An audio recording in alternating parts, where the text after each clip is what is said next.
Ladies and gentlemen, we're here, and when I say we, I'm talking about Bryan Callen, Hunter Motz, or Hunter Motz and Bryan Callen. I'm willing to give you top billing. The point is, this is Mixed Mental Arts, where we read broadly and we tackle issues that we're not afraid of. Speaking of which, we've got Chris Ryan. Chris Ryan, you sexual communist. And that's what I want to say. He's a sexual communist. He's a sexual collectivist. Yeah. And he thinks we should go back to the old days where we were hunter-gatherers and sharing everything equally, including our women. And I want to say that your book made me uncomfortable, mainly because it's true. Sex at Dawn is something I've had a judgment on for a long time. And I think I told you this last podcast. I told Hunter, I was like, I'm not reading it because, what is he, advocating polygamy or just having sex in groups? Which, of course, I've done and I advocate, but I keep that under wraps. You just want to think it's your idea. Yeah, it's amazing. It's amazing how sort of contradictory I am in my public persona and my private life. I'm a scumbag. No, but in public or private? It depends. It's such a well-researched book, and you make, when you get to be 51 like I am, and you try to read a lot. You read a lot of books and a lot of things are kind of like a variation on a theme, or there's sort of a new, you got a new twist on something I've heard before, or you're using the same examples. But you did something in the book, especially initially in the beginning, that I had never really thought about. And that is that Hobbes and Darwin, the two people that have had actually a huge influence on the way we see sex, especially the way we view female sexuality. Well, those guys never really got laid. They were growing up in a very repressive Victorian society. They were growing up in a very kind of like, it was a very hard place to live. I mean, no wonder Hobbes considered nature to be brutish and short and violent and all that stuff. He didn't really know he had zero information on how prehistoric societies, hunter-gatherer societies worked. The fascinating thing about the book is you have Darwin making the pros and cons list on whether or not he should marry or not. It's like, dude, you clearly didn't even masturbate. Yeah. So he was not on speaking terms with his nether regions at all. Yeah. And these are the people that have shaped the way we view sexuality. Yeah. And then you spend a lot of time debunking a lot of things that I have held to be basic truths.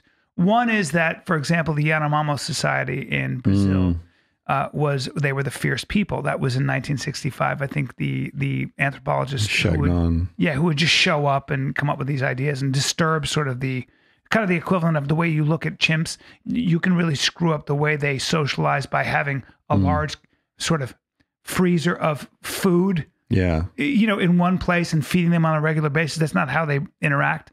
And the same goes with, so I'm breaking your book down a little bit here, and I want you to talk because I've been doing this. This is a long introduction, but I guess what I'm trying to say is that there were a lot of things about the book there were a lot of things about history that I had never really, that were fresh for me, that were new in that sense. And it was really interesting. I made them all up. You made them all up. Yeah. But to finish that thought, you take on the fact that we've always looked at hunter-gatherer societies as primarily violent. Steven Pinker talks about that. Yeah. And the Yanomamo, who I think the men who killed the most in battle were the ones that sired the most children. Therefore, aggression has always been rewarded by women. There's all this stuff that goes on, right? Yeah. A lot of that stuff was new to me too. That's why writing the book was really fascinating. It took a long time because it started as my doctoral dissertation. And, it was, the feeling was like a tapestry. You start pulling a thread and the whole thing just starts coming apart. And I believe that stuff as well. I started out down this path because of Bill Clinton's blowjob. That's what triggered the whole thing. And so when that was happening, and I was thinking, I was in grad school and I was already a year into a completely different dissertation topic having to do with doctors whose patients die. And it was like a totally different field. And that whole thing happened. And I was thinking like, wait a minute, if men have controlled all the levers of power forever, military, economic, physical, men have been in charge, right? Yeah. and men seek power as a way to access women, right, as a reproductive thing, which is what the basic theory is, then how did men design a world where the most powerful man in the world can't get a consensual blowjob without being publicly humiliated? That doesn't make sense. Well, that was what's fascinating about the other thing about the book I never thought about. And this was what, in some ways, the most important point. You make the argument, and it's so true, that actually men have created a society where sex is very difficult to come by because women have to invest everything, including their reputation, when they give it away. Whereas in societies that are egalitarian, where societies where women can call their own shots, they're way more apt to just use you as a fling or just use you to get off, whatever it might be, because there isn't any slut shaming, there isn't any of that stuff that they have to contend with. Right. So if you want more sex, it would behoove you not to create a macho paternalistic society. It might make more sense to create a meritocracy, hierarchy of competence, and all that stuff. Yeah, I mean, we've created a scarcity-based social system in economics and in terms of sexuality and pretty much everything, which I think, by the way, is overblown in this country. The scarcity, I don't think we're nearly as bad on women as in the workplace and stuff. I think there are a lot of other factors that play. And I think you're seeing that there is hookup culture, and women are not being slut shamed the same way. Yeah, there's a whole. It's changing quickly. That's true. Yeah, I mean, getting back to Darwin, my doctoral dissertation ended up being. I forget what the title, it was an academic title, but it was a reconsideration of the Darwinian theory of sexual evolution, right? And then when I pitched the book to publishers, the proposal and the title was What Darwin Didn't Know About Sex. And so the idea was it was going to be essentially an erotic biography of Charles Darwin, which, as you say, is kind of short because he didn't really get laid much. No. Because he didn't want to, because he was very Victorian, very uptight. He went all around the world on the Beagle. He was in the South Pacific, Tahiti. He was in these places where women were totally relaxed about their sexuality, and all the other guys on the they were Beagle, busy spreading syphilis and all kinds of stuff. Charles was like, not me. Charles was in his room taking notes, and but. Yeah, so that was the idea. I was going to explicitly sort of lay out the connection between Darwin's lack of personal experience and his misinformed theory, particularly of female sexuality, women always being passive and, men competing and all this kind of stuff. And then it expanded into something larger when I got a publisher, and the publisher was like, that would appeal to scientists, but for, mainstream audience, let's pull it back a little. But would you say the theme of the book, because you bring up the bonobos and so much of our, I guess, the narrative behind, and it's been well earned, because there is a rebuttal to your book, and that is that we are warlike, we are competitive, we are aggressive as an ape, and we are, and whatever you want to say about marriage, monogamy, and even the patriarchy, we have organized ourselves as such across the entire spectrum. So there is something to our nature. And I know you draw a distinction between pre-agriculture and post-agriculture, and that might be the culprit. And you hear this themed a great deal. There's almost this nostalgia to go back to hunter-gatherer tribes, which I think would be a disaster as a hunter, as somebody who's been hunting. It's really hard to find food, but it is now with 7 billion people on the planet. Yeah, I mean, but growing your food was probably inevitable. It was just made sense, right? When you can get yams and you can get things that, I know it's hard work, but gee whiz, I think we romanticize the idea of what it was to be a hunter-gatherer. I don't know, but depending on where you live. But either way, it seems to me that that you do take on this entire sort of narrative that we've been given, that we are primarily, and we all know we're cooperative apes, but we're primarily aggressive, competitive, killer apes in sort of the vein of the chimpanzee that'll take over territory, move its offspring and its females into that area when it kills randomly males that happen to be on the border. We've seen this now in certain primate cultures, but it's easy to then just look at that one particular expression and not say, excuse me, guys, there's also the bonobos over here that are actually just as close. You make a distinction. I don't know if this is true. You said that we are closer to bonobos than an African elephant is to an Asian elephant. Right. Is that right? Well, yeah, that comes from Jared Diamond. He pointed that out originally. Yeah. Jesus. So we share more DNA with a bonobo than does. Yeah. That's fucking crazy. Yeah, I mean, there were other comparisons, you know, the red-billed, this versus the blue-billed. I mean, we're extremely close to them. The way I think of them is like, if I had twin brothers, chimp and bonobo, they're most closely related to each other, obviously. And then after each other comes me. Yeah. And they negotiate everything. They're relaxed. It's all sex. With bonobos, They do eat monkeys and stuff, but they're just carnivores. But for the most part, they don't settle their differences with violence the way chimps do. They settle their differences with, or just keep they keep the tension low. Yeah, friends have all said that chimps use violence to get sex and bonobos use sex to avoid violence. Yeah. So some people overstate That's a good this. book, by the way, Our Inner Ape. Oh yeah. Friends of All is fantastic. Yeah. He's a really interesting dude. He told me the story about, he studied bonobos in Holland for years when he was a grad student. Then he went to Atlanta and he's at the Yerkes Primate Center and Emory University. And he went back to Holland and went back to the Primate Center where he had studied the bonobos 25 years earlier. And there was a female, an old female, who had been a baby when he was there. And she recognized him. And she reached out through the enclosure and he went over to her and she grabbed him by the back of the head and pulled him in and stuck her tongue in his mouth. Oh, cutie pie. I want a pet bonobo. Well, a female. I'm not saying, a but female. I'm not saying, but do you remember that picture of a shaved ape you had, Bryan? The shaved chimpanzee? Yeah, they're shaved. powerful. It lost its, no, that's a chimp. It lost its hair to an allergy. They're very strong. Well, I said to him, what'd you do? He said, she kissed me. Like, they're 5 times as strong as a man. Yeah. Chimps will rip your arms off. Yeah, well, bonobos are just as strong. They're almost, you can't tell them apart unless you're an expert. Bonobos are smaller, aren't they? No, there were some that were a little smaller, and initially they called them pygmy chimps because they seem, but actually, they're very, very similar. Wow. It's hard to tell them apart. Yeah, but I don't want to overstate it. There are hierarchies in bonobos, although they function differently than they do in chimps. The male hierarchy is below the female hierarchy. The females run the show, and the male's position in the male hierarchy is dependent upon where his mother was or is in the female hierarchy.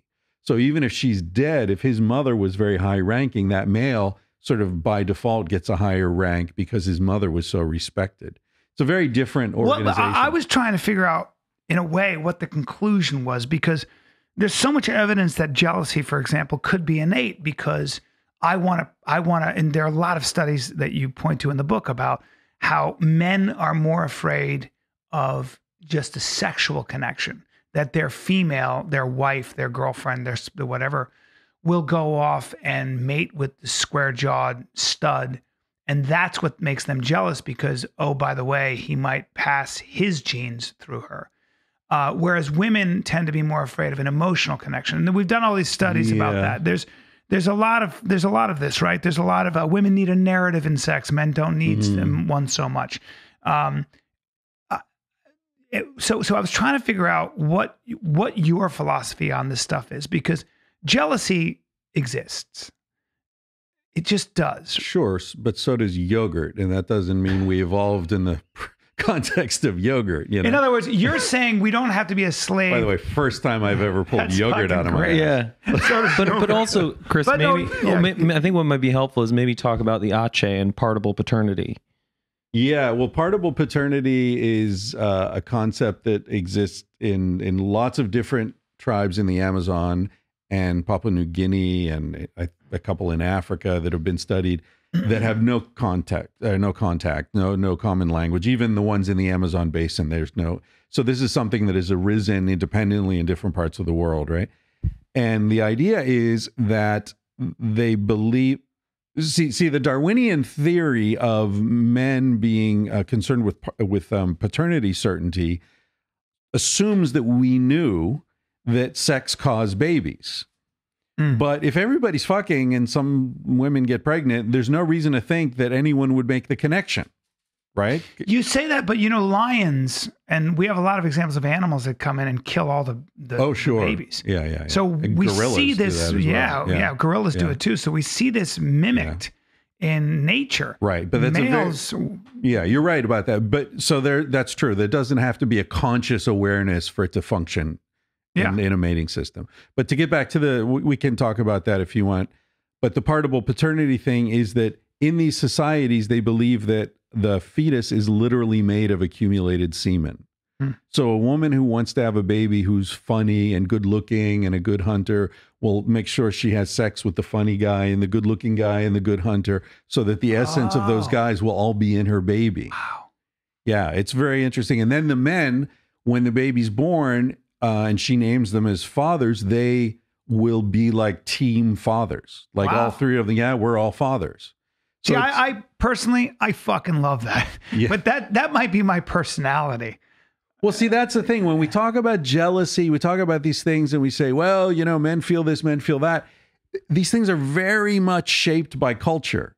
So it's very complicated to talk about what's natural. That's why we started the book talking about food, right? And like all these people who eat grubs and rats and, flying insects. And we're all like, it's disgusting. I'm like, well, it's disgusting because you grew up eating cows' asses, and you think that's normal. In France, they're eating sheep's brains and they think that's normal. It's like, these things are very malleable, and yet we experience them as if they come from within us. It feels natural. As I read the book, I thought to myself, there's so much as a man that I've been told I've been told I should behave a certain way almost, right? I mean, you kind of embrace, I don't know. I don't know the answer. I don't really know. Hard. Yeah, I don't, Sam Harris says there's no such thing as free will and that you're born with a certain kind of sort of genetic makeup. And I can't wait to get into that with him because I was like, what? And, but we don't know the impulse that makes us do what we do. And then somebody said, well, what about effort? If you want to learn Chinese, you're not going to just learn Chinese. You've got to actually make the decision to learn. You sent Hunter into it Hunter has his thing. You just mentioned Sam Harris and he's starting to lose it here. Yeah. I think the thing that I would point out about this, right, is that, there's this great line, like asking a human about culture is like asking a fish if they're wet, right? Yeah. They're wet. Yeah. They just don't know how. And the point is that when Darwin came up with his theory of female sexuality, he was wet. Right. And he was, being shaped by his Victorian prejudices. Yes. Hobbes grew up in a fucking civil war. Yeah. Right. So obviously you're like, I don't fucking care where stability comes from. Let's just have like a Leviathan that's going to fucking keep everybody in line because this war of all against all is terrible. So everybody is shaped by whatever their experiences are. And if you want to try and tease out what is human nature, well, you have to do the sort of cross-cultural comparisons that Chris does in Sex at Dawn, where it's like, okay, humans have jealousy, but then there's what the Aaaand do or what all these cultures do with partible paternity, and you can see the potentiality there. And I think the most important thing in terms of, how we're different from bonobos is that our cultural toolkit is so flexible that we can live in any environment. And that flexibility of culture is the real human potential. Right. So I think when you start to talk about, and there's a lot. So would you say, Chris, on that note, would you say that the book's theme is really, it's very difficult to pinpoint or define human nature because there are so many examples that contradict themselves, right? That's true. And following up to what Hunter was just saying, I would say the next step after that, first is detribalization, what Joseph Hunter called detribalization, which is recognize that you are part of a tribe and then look at other tribes and then establish yourself sort of outside of those different tribal belief systems so that you can look at all of them from some higher perspective, right? But then once you've done that, which, as you say, we try to do in Sex at Dawn, then you also have to recognize that we're not infinitely malleable. We're not, not all cultural belief systems interact with our biological nature and our evolved nature equally well. So to talk about violence, right? You were talking earlier about how we are naturally warlike, we're naturally aggressive, and so on and so forth. I would say it's true that we're naturally aggressive, but I've been watching this Ken Burns thing about Vietnam the last few nights. The great, really powerful. Yeah, Ken Burns is amazing. You know, and so much of it is about the savagery of men in these situations and how they do some horrible things that they would normally never do. And you know, what I say about human nature is asking what is human nature is like asking what's the natural state of H2O. It depends. What's the altitude? What's the atmospheric pressure? What's the temperature? It could be solid. That's a great simile or metaphor, or whatever it is. But having said that, I would say it's our nature to flow, right? Like water, in the sense that when we do, nobody's suffering from PTSD because they helped a stranger, right? There are repercussions for stepping too far out of our natural evolved path. It's hard to hurt somebody. Mm-hmm. You know, even dentists, they have a very high suicide rate because they're inflicting pain all the time. I have a buddy who's a tattoo artist. He says the same thing. It's like, man, it's hard to hurt people every day. Yeah. It really takes a toll. So it's not hard to help people every day. That makes us feel great. It's the best way to make yourself feel better about life is to go out and help somebody. Mm-hmm. So there are things that align with us more naturally than others. So I differentiate between capacities and tendencies. We have very wide range of capacities, but our tendencies are pretty predictable and I think align more with bonobos than they do with chimps. They do. I think so. Yeah. And I think the important thing also, I mean, Chris talks about the standard narrative, right? And the nature of narratives is not like you take, say, Pinker and take Chris Ryan. Both of them are saying there's a violent nature and a cooperative nature in both cases, but it's about weighting.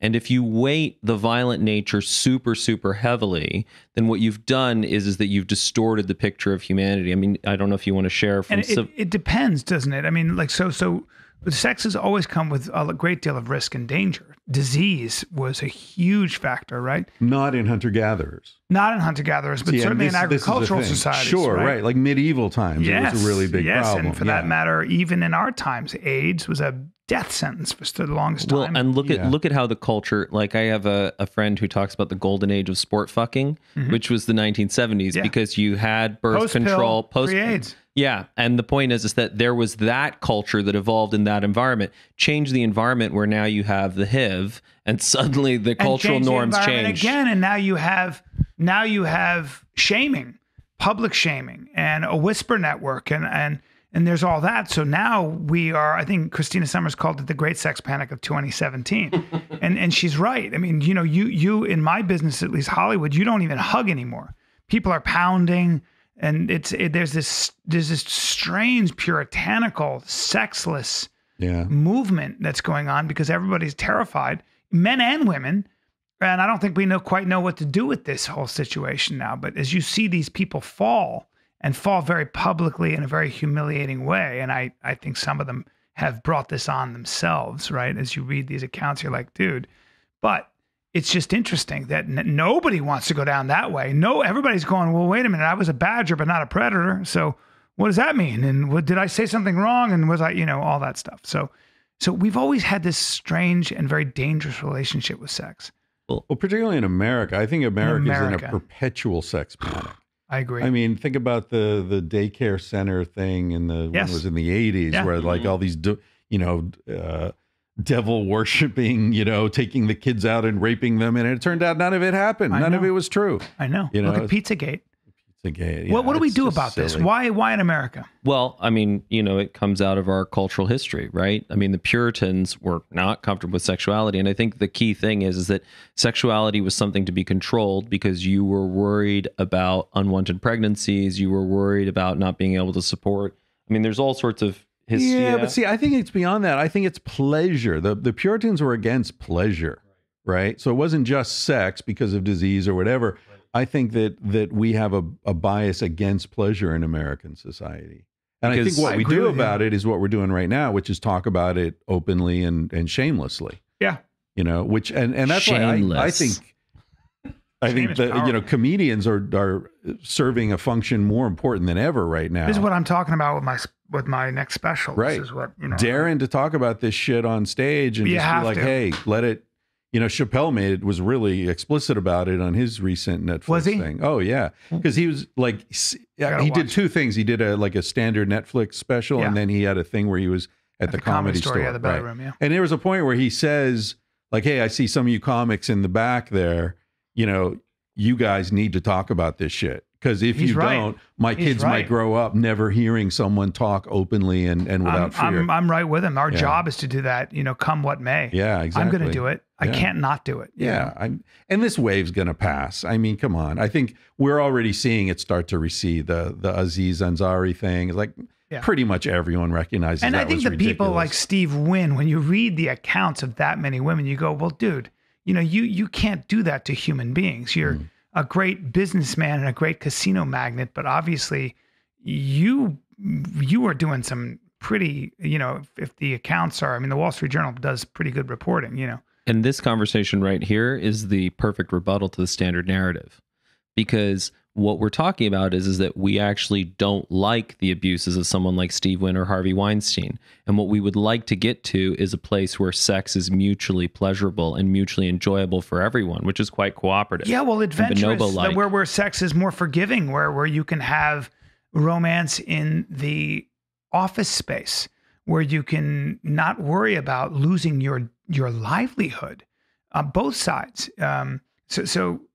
Yeah, I think you make a good point that we've always been in a perpetual sex panic in this country. It goes back to the Puritans. I live in Spain, man. Dude, you do, don't you? 25 years. You got a spare room, brother? I would love to live in Spain, and I'm not kidding. You are. Yeah. I read your book, and I found myself bothered that I didn't give you a hug the first time I met you. I just said, didn't I say that to you? I said to Hunter, I go, well, the guy, he's my new favorite person, and he clearly wrote the book to me. So whether or not, it's all defensible in an academic perspective, I don't care. I'm a bonobo, bro. I'm just really confused as to how you thought I was wearing Italian suits and like how you got that image. Because I just had heard about Sex at Dawn and some dude who was promoting, orgies or something, and I was like, well, that first of all, he's impersonating Bryan Callen, but he's also doing it publicly, which I find outrageous because he's more courageous than I am. I don't know. I just had a judgment on the whole fucking thing. I thought of a guy with cufflinks and a coif. I've never worn a cufflink. Smelled like Drakkar Noir. No, you haven't. But Bryan, one of the things that you've always noticed about academics and the culture of academics is how sexless they are. Sexless. And Thaddeus Russell brought that to my attention, actually. He's the first historian I know of who's written a book, The Renegade History of the United States, where he brings sex. What did the bars smell like? Yeah. How much did it cost to get laid? Yeah. What was the dancing? What was the sound? Yeah. What did it sound like? There's a historian who said, with the fall of Constantinople, he said, I want you to imagine what it sounds like when a civilization falls. Mm-hmm. What does it sound like when the Turks have a 100-foot-long cannon and they're battering walls that have stood for 1,000 years? What does that sound like when they come in and enslave the entire population? What's it sound like? And I was like, fuck, man. That's so good. Yeah, it's funny how we're like the guy with the flashlight who thinks that the world outside the beam of the light doesn't exist. We only look at what we can illuminate. That's right. And I've got an idea for a book someday, if I keep writing books, about the things we know we don't know. Because there are lots of them, but we don't talk about them. We don't think about them because they're in the shadow, right? Yeah. Like, for example, in terms of prehistory, we know that humans migrated out of Africa along coastlines. That's how they got to Asia and Europe, and they sort of moved along these coastlines. So that's where people were, and it makes perfect sense. That's where the food is, right? Yeah. You got all the shellfish and whales washing up on the beach and fish and all that. You can net fish in the shallows and the tide pools. So lots of good food there. It's safe because you're not in so deep that the sharks are getting you. But if there's a leopard on the beach, you get in the water, the leopard can't get you. So it's a good, area. You've got long sight lines, nothing's going to jump out and grab you. So it's perfect, and it's easy to walk along the beach, right? So we know that's where people were generally. But those beaches are now 300 feet underwater, because we also know that the sea level has risen a lot since 70, 80,000 You a years liberal, ago. bro? You believe in global warming? You a liberal? Keep going. I'm way past liberal. Good. Radical, revolutionary. You're a fucking sexual Marxist. Yeah, Keep going. exactly. We've already established that in the beginning of this podcast. So all the fossils that they're finding, all the human remains from that period are up in the mountains. They're atypical by definition, because everybody else was down on the beach. So what were they doing up there? Oh. There's some hunting party, maybe. They're like, I don't know what they're doing. They got exiled. Who knows? But they're atypical settlements, or not even settlements. Well, you talk about that too with our study of hunter-gatherer societies. A lot of them weren't. A lot of them had already started cultivating food. Well, that's the whole thing with Pinker. Yeah, my big beef with Pinker in the Blank Slate. He did it. He did the same thing in his TED Talks, and then I got my Yanomamo thing from the Blank Slate. Yeah, sure. And and so he talks about these, I forget how many, if it was 8 or 9 or 10 societies in the Blank Slate. He called them hunter-gatherers. And then I went through and showed 7 of these aren't hunter-gatherers. One of them has power boats, in Northern Australia, and these others are growing yams. They got pigs, they got houses. Yeah. So when you're a horticultural society, you have something worth fighting over. That's the point. So, if we're next to each other in neighboring valleys, and for some reason, the hunting's really bad in our valley, well, we know you've got stockpiles of yams over there. You've got pigs. So we're coming for that, right? We're starving. But if you're hunter-gatherers too, then it doesn't make sense. The war doesn't happen because there's nothing to fight over. Right, because any meat that you've caught or anything that you found eat it. is because it's perishable. You have no refrigeration. You have nothing. Right.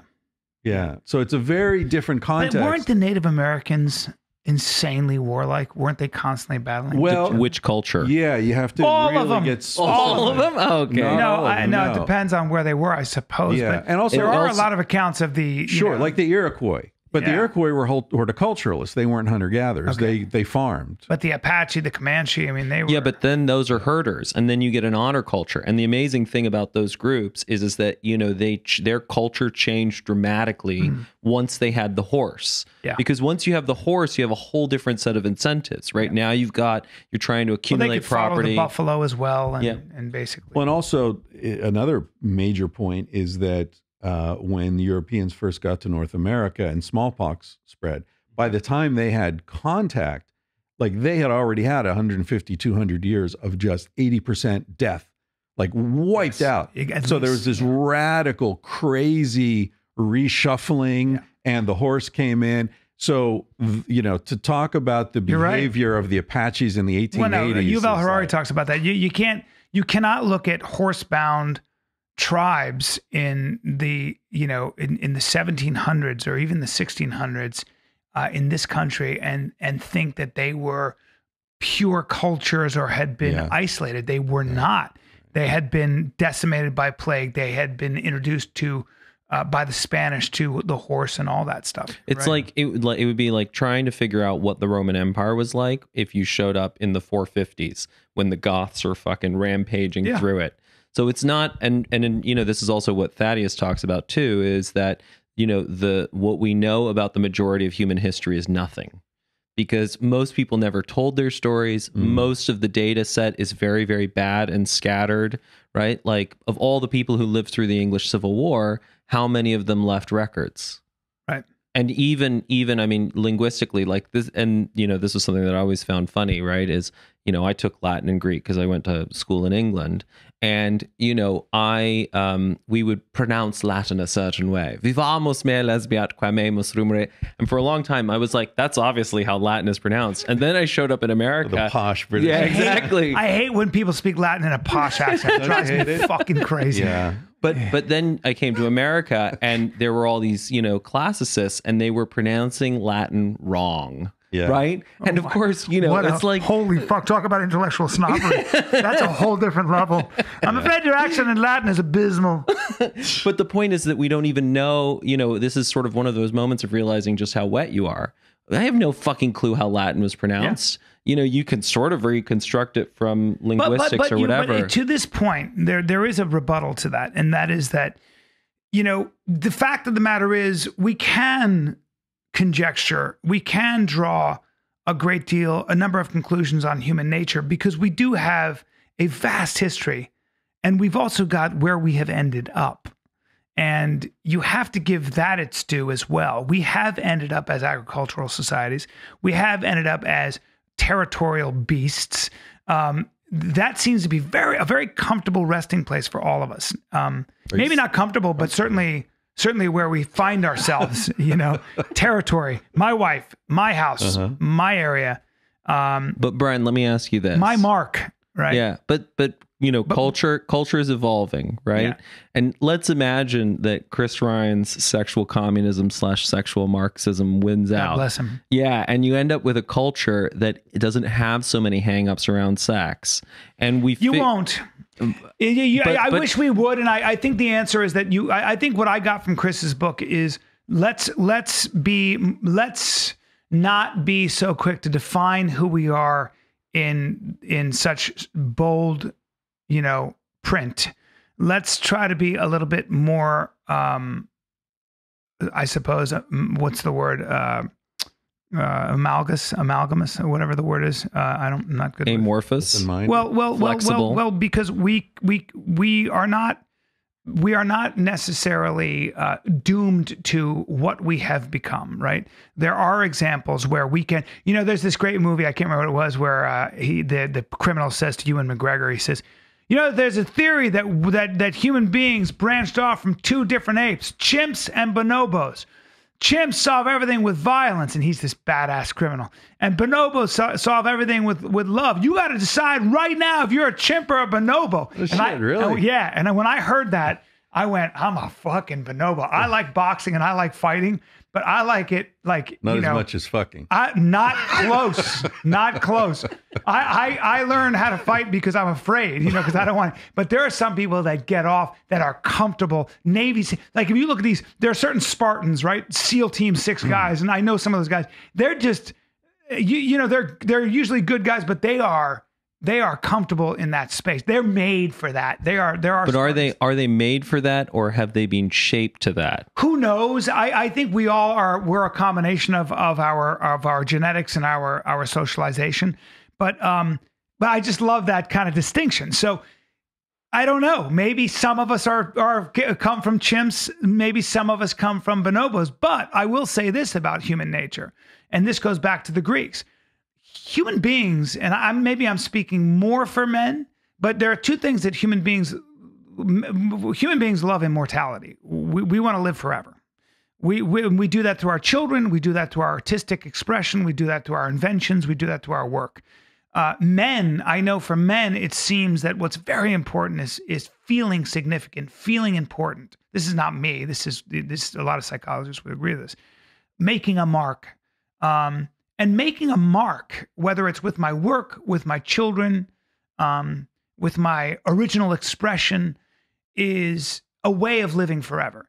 And that in itself, that in its very nature is territorial. And if somebody tried to come along and take that from me, I think I would probably have to defend myself. And I think we do. And I think you have to take that into account as well when it comes to this ape that we are. We are what I think Franz de Waal coined it. I think we're a bipolar ape, or maybe it was the demonic male. I think that was the other book. But we are a bipolar ape, and we occupy the entire spectrum. Chimps on one end, bonobos on the other. Yeah. What do you think? I think. Sorry about my long. Well, it's an amazing peroration, and I think Did you write that down? No, but fortunately it's recorded for posterity from 3 different angles. So, but I think what Chris and I would invite you to do is to detribalize. So, you in Sex at Dawn, you could see that there are all these different ways that human cultures have organized sexuality. There are all these different ways that human cultures have organized food. Human cultures have also had lots of different relationships around death, around play, around birth. But I have to stop you because you're right, and I recognize that part of the reason I love the book, and I think it's a very important book.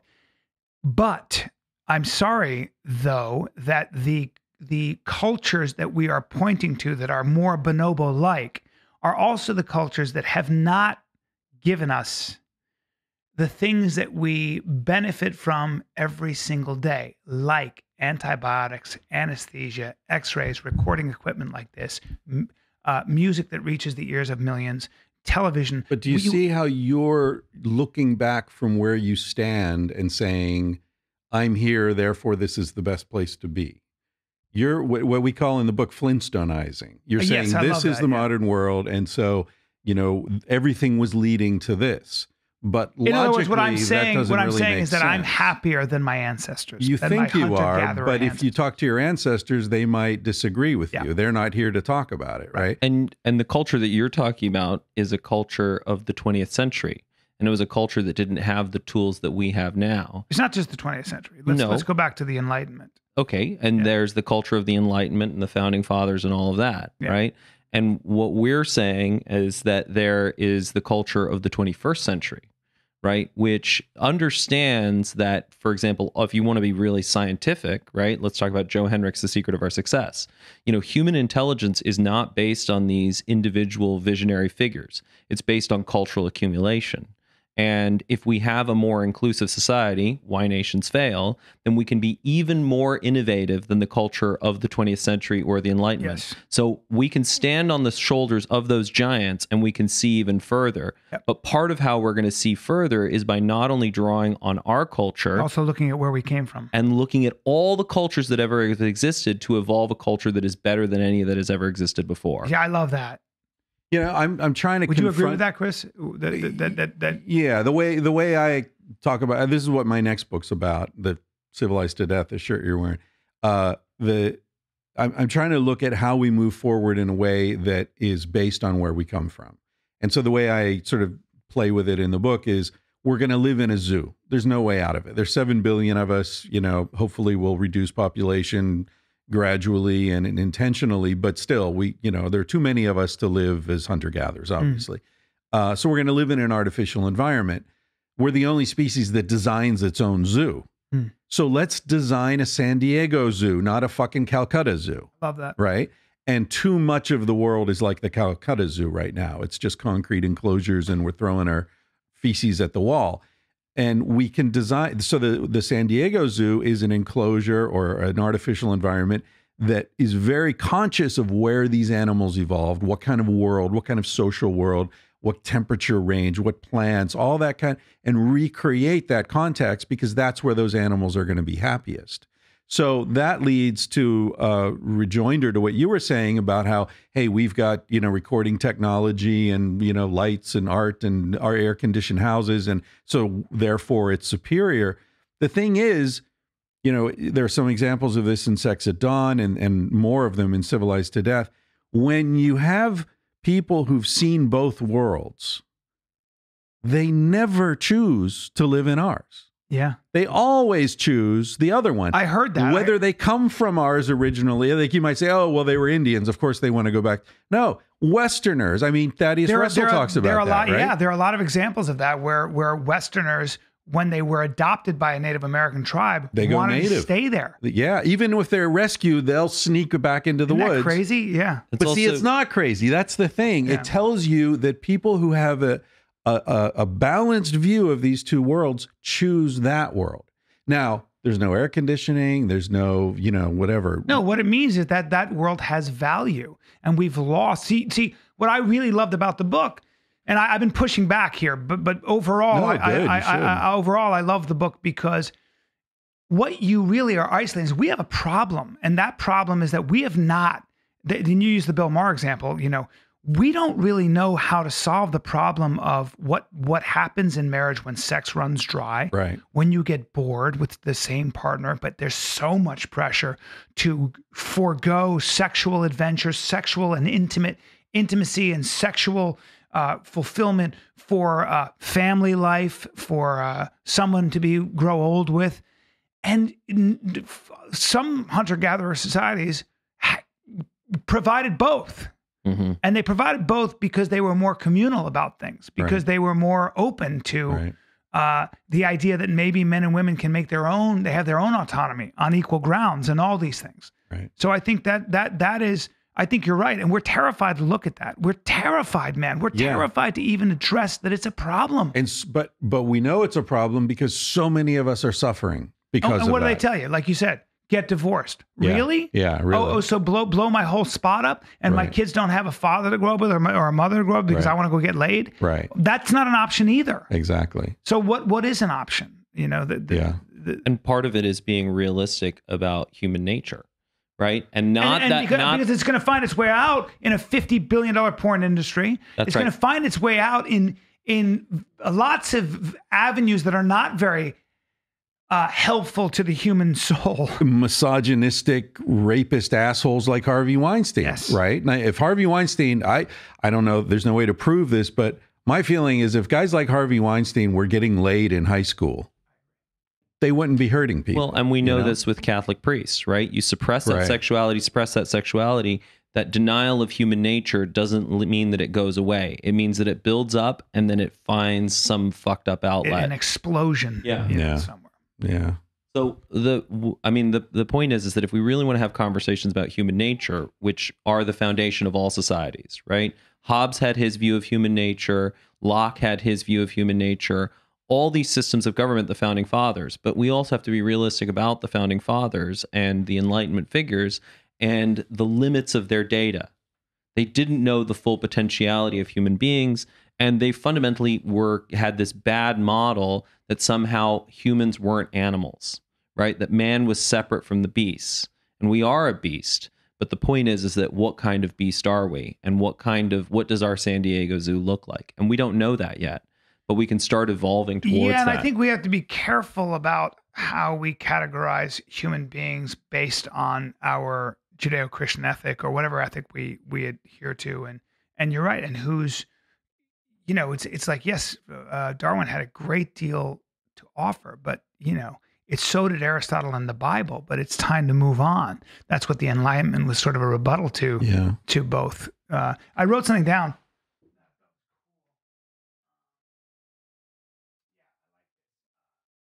First of all, what do we do with that erotic energy? And we don't know. We don't know what to do with erotic energy, and also, and it goes back to what our ultimate nature is. These are kind of questions that we've always wrestled with, And then there are socially sanctioned romantic ideals versus truths of sexual passion, and those things have not been reconciled.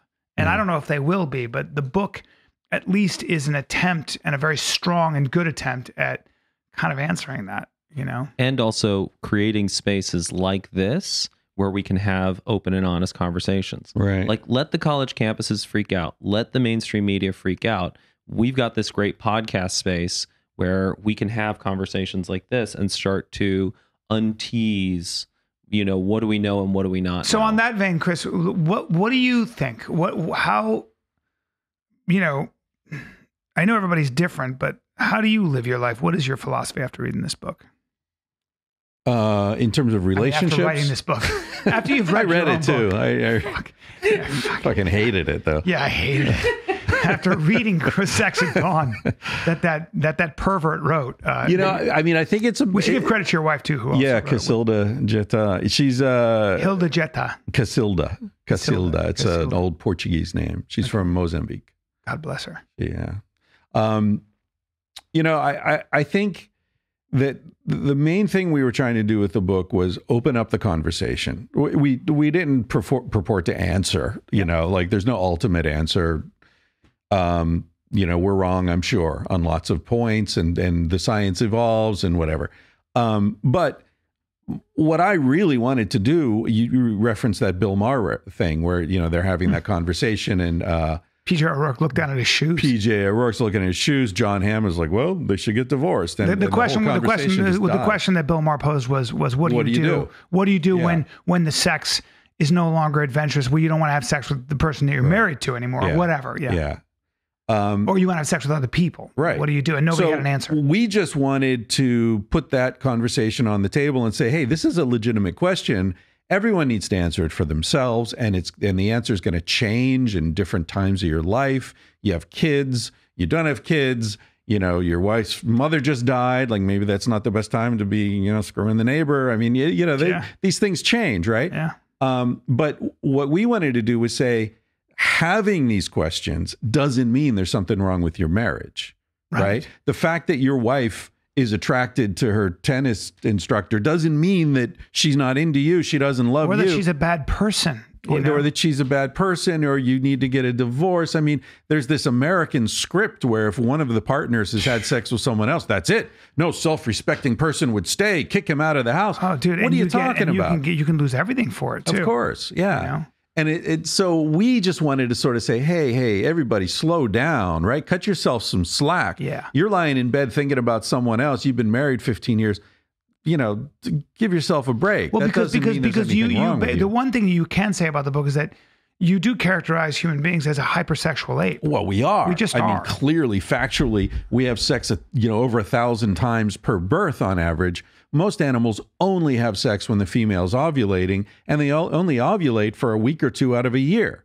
Pandas ovulate for 2 days of the year. That's part of the reason why they're fucking so close to extinction. Because fucking pandas. Yeah. Panda pussy's hard to come by, man. It's their fault. That black and white Oreo pussy. God, 2 days a week, 2 days a year. Yeah. 2 days a year. Prudes. Yeah. I know. So there are basically, I think, 4 mammals that have sex for non-reproductive purposes. Can I guess? Guess. Dog? No. All right, hold on. Oh, mammals? Mammals, yeah. I'm going to say it's got to be bonobos. Bonobos are 1, yeah. Dolphins. I would say, hold on. Dolphins are 2. Dolphins, yeah. But that's not fair because Bryan was guessing. No. Dolphins make sense. I do Bryan's homework sometimes. Bonobos, dolphins, baboons. Is it a primate? Gorillas. I'll give you a clue, Bryan. Orangutans. Bryan, think about orangutan. Think about. I would say great that apes. Whales. Great apes. I would guess that the common thread is sociality. Chimpanzee. Chimpanzee. Chimpanzees. And what's the 4th? Okay, so Human. bonobos and humans. Wow. Yeah, I didn't want to string you along there. Bonobos. Chimps, bonobos. What's the French for bonobo? Bonobo. Bonobo. And bonobo. Wait. And then and dolphins. Yeah. But think about it's about highly intelligent and highly socially intelligent, because that's the point is that sex is about social glue. Yeah. Right. And so, and that just also tells you again, remember your buddies, the founding fathers, who I love, they're friends of mine too. Yeah. Right. But they had a bad model of what made human beings special. Yes. They thought what made human beings special was reason, but it turns out it's restriction and all that sort of stuff. And it's actually hypersociality. We like to fuck to keep our groups together. And why then why not more swinging? Why not more in the modern world? Yeah. Well, there's a lot of swinging. There is, isn't there? When I finished my dissertation, it was fun. You write a dissertation, it's all this work, and it's like 3 people are ever going to read this, right? Yeah. Giant pain in the ass. But as I was writing it, I sort of had these fantasies, like maybe someone will read it, maybe this will matter someday. I had no idea it would turn into a book or whatever. But after I finished it, a couple months later, I get this email from some professor saying, "Hey, Professor so-and-so sent me your dissertation. Very interesting. I spoke to some other people. We'd like to invite you and a guest to come to Las Vegas to present your research. All expenses paid." And I'm like, damn, yeah, man. Vegas. I'd never been to Vegas. This is still, to this day, the one and only time I've ever been to Vegas. Turns out it was the largest swingers convention in the world. Yes. Yeah. That's amazing. There were 3,000 couples in one hotel in Vegas registered, plus walk-ons. Unreal. And I'm there giving a PowerPoint presentation about bonobos. What hotel? The next room, I don't remember. The next room was like a fisting workshop. A fisting workshop. I was up against the fisting workshop, man. In room 1212. I'll skip that. But it's really tough. Wow. Yeah. So, I mean, and there are swingers clubs everywhere. In the U.S., it's more of a hassle because you can't have sex and alcohol in the same place and all. But in Europe, I mean, any city, any Really? medium-sized city or bigger in Europe, you've got swingers clubs. And Spain is, Spain has always been great. Lots of. I mean, I was in the Canary Islands. There's a billboard right outside of the airport advertising a swingers club. Wow. In Gran Canaria. Yeah. Wow. So again, what are this the is countries America, that you man. find to be the most sexually liberated? France. Not Italy. I mean, I've never Italy's lived. pretty conservative, aren't they? Yeah, except on vacation. When Italians are on vacation, anything goes. Wow. There's a great book called Lust in Translation by Pamela Druckerman, where she goes to she looks at different cultures and how they deal with extramarital sex. So there's the whole French thing where it's on, remember, Thursday afternoons from 4 to 7 or something. Married people won't ask their spouse where they were. There's just like this little window of don't ask, don't tell. Amazing. And then there's in Russia, if sex happens during summer vacation, that's fine. Yeah. In Japan, if you pay for it, it's fine. Yep. And so there are like plane loads of Japanese women who fly to Thailand, to Bangkok, to have sex. So the Sex women junkets too. of Japanese women. Yeah. Yeah. Because Wow. they pay for it, then it's fine. I forget the other examples, but yeah, it's very interesting. And there are all sorts of loop arounds and work holes. Work holes. Oh, Jesus. Glory holes. Glory holes, yeah. No, but one of my favorites was Glory in hole the podcast. in the 1970s. The Japanese had all these restrictions on pornography and sex brothels and all that stuff. So the Japanese came up with a bunch of things like soaplands, where you would go and you would take a bath with someone and someone would bathe you. Yeah. And then, of course, what happens underneath the water? What happens under the bubbles? The Japanese Yeah. and the Germans tend to have a lot of perversion going on. And, Yeah. and you know, in the rather strict Muslim world, whether it's in Afghanistan or Saudi Arabia, they have satellite TV. So there's a lot of stuff watched on that wouldn't be sanctioned by And the within government. Islam, within marriage, You touch on anything this. goes. You touch on this. Yeah. In Islam, I mean, you know, there are different ways to marry very easily and then divorce marry right a prostitute for the weekend. away. Yeah, all that And stuff. there's a great And 4 wives and all that. And there's a great book called, I think it's City of Lies, about Tehran. And there's this story about this guy who his wife for their honeymoon wants to go to a religious pilgrimage site in Iran. And he's like, oh, worst honeymoon. Like, I don't want to do this. Like, da da da.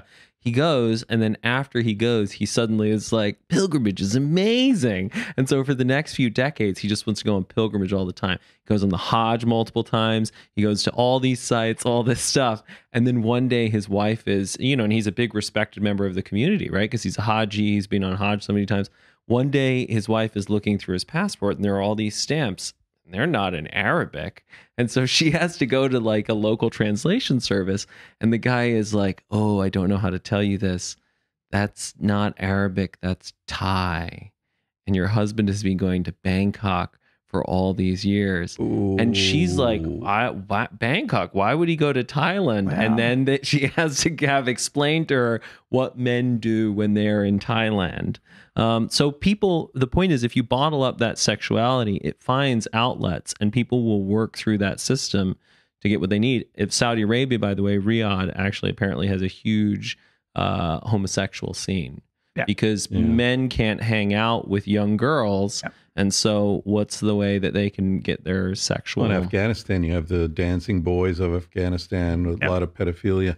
And I've heard that Iran is a very hot sexual culture in Tehran now. Like they have house parties with orgies and stuff. Well, because most of them are under 30. Yeah. And they have internet and they know how the world's living. And they're like, hot. Come on. And they're hot. Yeah. They're good looking people. Yeah. The thing about the one thing when I went to Afghanistan, even though they didn't have good nutrition, they'd been through hell. They're good looking people. They're beautiful. I mean, the women you don't see, but the men are studs. The men are just big, you know, powerful, handsome guys and naturally athletic, just warriors, you know, and the women are, you know, it's true. There are a lot of cultures like Iran, same thing. I mean, the Arab world has some of the most beautiful women on the planet. Yeah. You know? Well, and also, I mean, this is where technology comes in. Like Snapchat is now huge in Saudi because you can, you know, post something to your friends and then the video's gone. Right.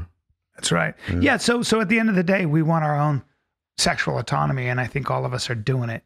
And you know, I find, to get back to your question, I find Spain to be one of the reasons I lived there so long is I think sexually they got it together. Yeah. They're really, which is funny because it's a Catholic country officially, but they give room for I've always noticed that Europeans give room to the human umbrella, the human spectrum. Well, they're totally relaxed about pleasure. Like pleasure is a good thing. Like why do you Americans, like they don't understand like coffee to go? What? Just go to a cafe, sit down and have a coffee, read the paper. Show up 10 minutes late. Who cares? Exactly. It's siestas. It's siesta and relaxing and like 3-hour lunch where you're sitting in the sun. Like, of course you're going to take Spaniard. your time. Yeah. I really feel like... and the women are so beautiful. And I mean, when I first got there, I was in my late 20s when I first got to Barcelona. I remember walking down the street and, I'm not some, good looking dude who women are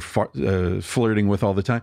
But all these women are flirting with me, smiling at me, eye contact, beautiful, beautiful women. And I'm like, I'm kind of, as an American, I'm, guilt racked and, keep talking. I want to get on Expedia. I got to buy my ticket. Exactly.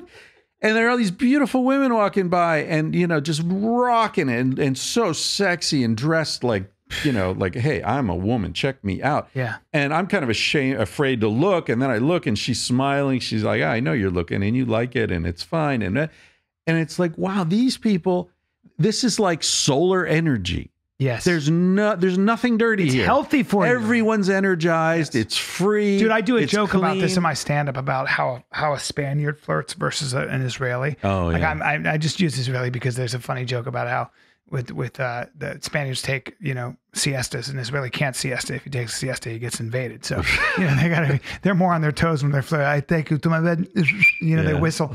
Whereas, a Spaniard's on his heels. He's like, you are too beautiful for my eyes. It's difficult for me to look at you because my heart, and it's true. It's like there's something about cultures that kind of celebrate pleasure that your beauty is disarming. Your beauty actually makes me weak in my knees. Yeah. And that's not threatening. That's something you can get away with maybe. Yeah. And then the question is, knowing that there isn't one way to do this and all these cultures do it in different ways, how do you want to do it? What do you want your culture to be? Yeah, well, sex right now is being branded as this power dynamic and you're taking advantage and it's all this. There's so much negative connotation to especially male sort of desire. Who created that narrative? Probably men. Well, but also the academics.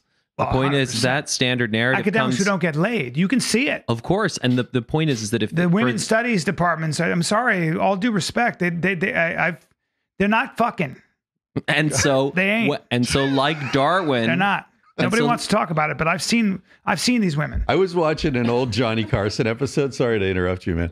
I was showing my wife Johnny Carson because she'd never heard of him, right? And I was like, this was the dude right here. And so we were watching an old episode that George Carlin was on, and he made he ended his set saying, "You ever notice how feminists or women nobody would want to fuck anyway?" And I was like, whoa, the 70s, man. Yeah. You could say something and like that. And there are a lot of, if I was a woman right now, I'd be mad as hell with the Trump thing and all this stuff. Hell and yeah. I get it. Yeah. And so it's not to take away from the idea of, hey, I don't want to deal with this shit all the time. You don't get to be governor of California, president of the United States, and be a pig, I get it. I'm not a woman. I don't know what the fuck they deal with. But when I talk to women who are reasonable and they're fair-minded, intelligent, successful women, they educate me. They're like, yeah, dude, I deal with this. I've been dealing with this since I was 12 years old. Right. I 100% get that. Yeah. And so it's not to say that, but I think you're right that the people who are coming up with this dynamic, this sort of very adversarial dynamic, this tribal dynamic, are a lot of times, you're right, they've not had such a good experience with sex themselves. Right, which is not to blame them, but it's like the Darwin thing. It's just to show how they are more like Darwin. Personal experience gets expressed as theory that then is applied to everybody, and it's not appropriate. Like Naomi Wolf, who wrote The Beauty Myth, and she's talking about how beauty's a myth and it's a male invention. No, Naomi, I'm sorry that then all due respect, you don't necessarily look like the women that men are, I don't, she's actually kind of attractive. But there is a myth in the beauty, which I mean, I worked with fashion models for years. I lived in this mansion with everyone was a fashion model. Well, that's controlled by a lot of gay men. That's it. That ideal of female beauty is gay men's ideal of female beauty. I like a big ass, a small waist. I'm just being honest, and big breasts. Or I like them Curves, all. I like it all. But I have no problem with a little weight on a woman, So, and I don't mean to. I just think that like Gad Saad was talking about on Rogan that even congenitally blind men prefer a 70 to 30 weight ratio on the waist to hips. That's even on mannequins they prefer that. Right. In A Billion Wicked Thoughts, written by two neuroscientists, one from Harvard, the other from And you can look at how people behave. There is a lot of data to how what are people actually typing into their computer when they want to get off, men and women. Yeah. It's pretty interesting. There's a great, talking about how culture informs this issue of male-female dynamics. There's this great paper written by an anthropologist, a woman, Christina something, I don't remember her last name right now, but it's online. People can find the PDF easily. It's called It's Only a Penis is the name of the paper. And so she's in Papua New Guinea, and she's studying this hunter-gatherer tribe there. And one night a guy goes into a woman's window and climbs into bed with her. She wakes up, screams, and the guy's going like, be quiet, be quiet. And she's like, get the fuck out. And she screams. He like comes out, trips on her mosquito net and falls out the window. Meanwhile, everybody's jumped up because of the screaming. And so the next morning she's there, she gets out and goes where the women are, and the women are all laughing and like enacting him tripping and falling. I read this. Oh, you've read this paper? I read this, It's fantastic. Yeah. So it's really interesting about how she says to the women, like, why are you laughing? This guy wanted to rape you. And like, what, rape? What do you mean? Like, well, he wanted to have sex with you. And she's like, yeah, but without your permission. And they look at her with sadness and sort of pity and say, Christina, how could he hurt me? It's only a penis. Yeah. Anyway, it's a really interesting paper because it gets into this, like, who says a penis is such a powerful, dangerous thing? That was also a village where it was acceptable for a man to sneak in at night, and he was looked at as a buffoon. Right. Because he hadn't given her the appropriate gifts before. And so you end up getting, at the end of the story, you end up getting the whole cultural context, which again illuminates how much of this is just cultural belief systems, context. Yeah. And so if so much of this is cultural belief systems, then the question is, what culture really serves us? What is that San Diego Zoo? Right. And nobody knows the answer to that entirely. But we have to be realistic that the academics who are shaping this narrative are not giving us truth. It's not science, because a lot of that narrative that they're shaping is because they're being driven by cultural biases of which they're not necessarily aware. Including me, by the way. And that's true for all of us. None of us can escape that. None of us can escape that. But the way that we start to mutually escape that is by us all having this sort of idea dojo where we're all challenging each other and unpicking our narratives. And slowly we can, and that's what science is supposed to be, is this collective effort with lots of intellectual diversity, where we all start to stumble our way towards better approximations for reality. Hunter Mott's bringing it all back together for us.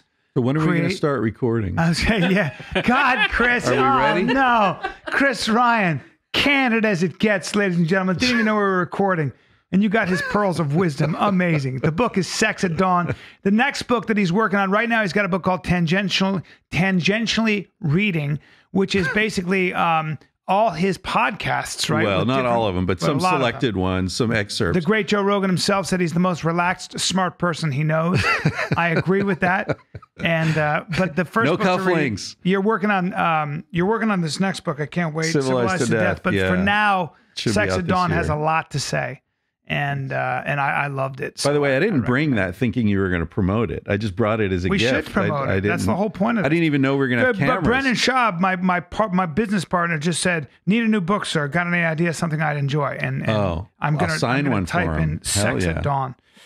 Ladies and gentlemen, another episode of Mixed Mental Arts. I want to thank Reed Nicewonder, our esteemed engineer. Hell yeah. And Chris Ryan. Brian, Chris Ryan. Do you want to do your Reed Nicewonder impression? Yeah. Reed is a very understated guy. His dad owned a coal mine, and his dad owned a coal mine, and his mother was the daughter of a coal miner. So he's got both sort of both spectrums of the socioeconomic classes in his bloodstream.